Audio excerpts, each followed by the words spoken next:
É verdade que na Sagrada Escritura Deus manda exterminar povos, fazer matança e que, portanto, ele não tem moral, algo nesse sentido.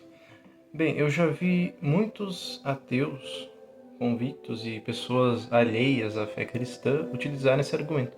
Mas é engraçado que nessa hora eles viram fundamentalistas, né? Porque eles realmente acreditam e fazem uma leitura bem anacrônica desses textos bíblicos. E eu vou explicar o motivo e a questão por trás. O primeiro ponto que tem que ficar claro é que essa linguagem desses textos de extermínio, de anátema, homens, mulheres, crianças, ela é hiperbólica e faz parte da forma épica militar da época. Isso aqui não se tem mais dúvidas. A gente pode comparar com textos da mesma época. Eu acho que eu já comentei sobre uma estela egípcia que diz que Israel foi exterminado. Bem, a gente sabe que não foi, senão nem estariam mais aqui os judeus, nem naquela época. É uma fórmula exagerada, e isso a gente poderia explicar em outro vídeo sobre esses estilos de narração militar da época. Bem, esse é o primeiro ponto. A gente tem que ler o texto na sua intenção original. A gente não pode projetar a nossa visão historiográfica, racionalista de hoje para os antigos. Esse é o primeiro ponto. E do ponto de vista arqueológico, nós sabemos que muitas cidades aí, na linguagem épica, que foram exterminadas, na verdade aparecem habitadas logo em seguida. Um exemplo clássico disso também é a conquista de Canaã. Muitas cidades aí conquistadas nem estavam sendo habitadas na época. Eu acho que é consenso entre os estudiosos que Canaã continuou sendo habitada por cananeus. Ou seja, foi uma conquista que teve um caráter, sim, de guerra, mas se concretizou de uma maneira pacífica. Bem, dito isso, e compreendendo o que o texto está dizendo, de fato, a intenção original do texto, o seu gênero literário e tal, um outro ponto. Nem tudo que é narrado na Bíblia é um modelo a ser seguido, né? A Bíblia é um conjunto de livros, de gêneros diferentes, que busca contar a história do povo hebreu, a história da salvação. E nessa história há abusos, há coisas que são próprias da mentalidade sacral e militar da época, como, por exemplo, quando o profeta Samuel mata o rei, né? Enfim, é preciso ter isso em mente. Bem, existem algumas tentativas, principalmente alguns teólogos antigos, de atribuir, sim, esses fatos à autoria, ao mandato de Deus. Então Deus teria mandado esse extermínio, mandado, autorizado essas coisas. Bem, aqui nós já identificamos o problema. Não se trata de uma ordem de Deus, se trata de uma narrativa. Mas segundo essas pessoas, essas teses ali de alguns teólogos, Deus teria permitido por conta da sua pedagogia, né? O povo era um povo primitivo e não estava aberto à verdadeira moral definitiva de Deus.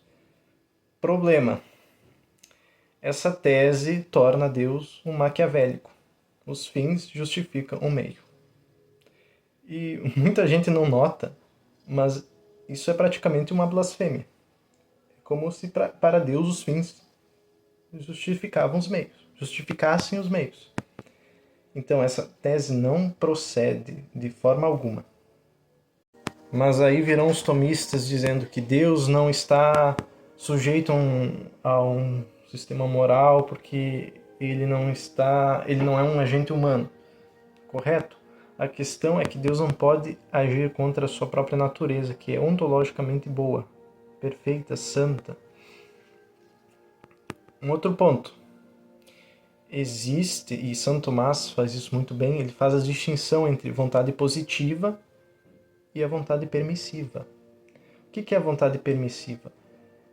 Ela é aquilo que Deus permite, mas que não é o seu desejo íntimo. Então, as guerras, as mortes, a fome, a doença, isso não é estritamente a vontade de Deus. Isso aqui são consequências da caducidade da natureza humana, que é permitida porque Deus simplesmente não é um ditador.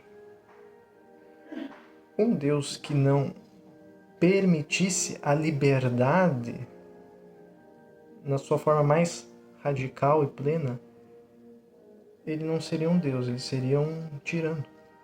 E nós não seríamos livres, humanos, nós seríamos macaquinhos. Esse é o ponto. Uma outra questão muito importante, o povo hebreu não sabia fazer distinção entre causa primeira e causa segunda. Isso tem que ficar muito claro. Uma questão cultural, uma questão, não se tinha uma metafísica bem explicitada. Então tudo era vontade de Deus. Então se chovia, se dava um terremoto, se havia uma guerra, tudo era vontade de Deus, no sentido positivo da coisa. Nós precisamos ter isso em mente a ler os textos bíblicos para fazer uma correta interpretação da Escritura.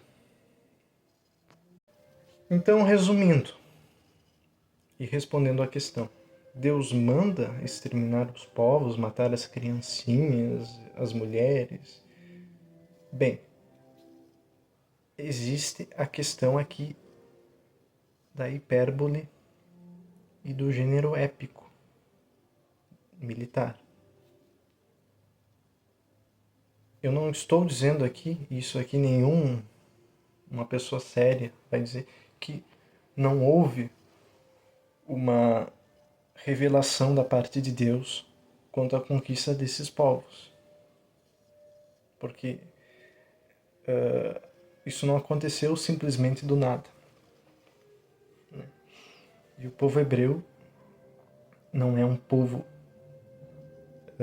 como alguns defendem aí, que usou Deus para poder colonizar os outros povos. Não. Se a gente analisar a Escritura, que é o texto judaico por excelência, não existe nenhum texto que fale mais mal dos judeus que a própria Escritura.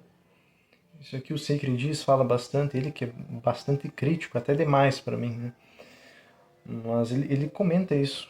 É um dado muito interessante, que a Escritura ela é honesta, né? Ela é a única que não enaltece os seus heróis. Isso aqui é um critério de autenticidade. Então, que fique claro, existe aí uma forma hiperbólica de narrar esses fatos. Outro ponto, Deus não é maquiavélico, como algumas interpretações que não fazem a mediação ali literária vão querer justificar. E é isso.